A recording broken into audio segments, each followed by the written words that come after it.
hello bachcho, let's read the question. The question is, assertion says solubility of a substance is its maximum amount that can be dissolved in a specified amount of solvent at a specified temperature, and reason is solubility does not depend upon the nature of solute and solvent.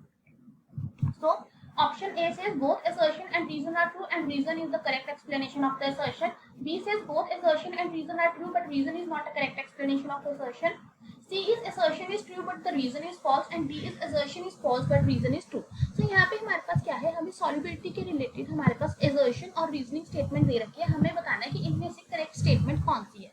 तो सबसे पहले तो इस question को करने के लिए हम देख लेते हैं हमें किस की कंसेप्ट की रिक्वायरमेंट है. तो यहाँ पे जो हमें की कंसेप्ट रिक्वायर्ड है दैट इज अबाउट सॉल्युबिलिटी. सो कि हमें पता होना चाहिए कि सॉल्युबिलिटी क्या है.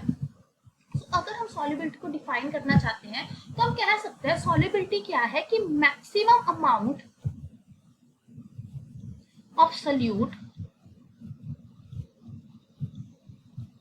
हमारे पास जो क्या कर रहा है, डिसॉल्व कर रहा है किसमें, एक गिवन अमाउंट ऑफ सॉल्वेंट में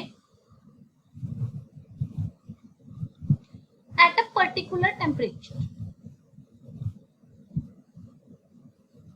तो ये हमारे पास क्या होती है, जो सॉल्युबिलिटी है उसकी डेफिनेशन है कि एक पर्टिकुलर टेम्परेचर पे हमारे पास एक गिवन, अगर हमने फिक्स कर ली सॉल्वेंट के अमाउंट, तो उसमें कितना अमाउंट ऑफ सॉल्यूट हमारे पास डिसॉल्व हो सकता है, उसको हम सॉल्युबिलिटी कहते हैं.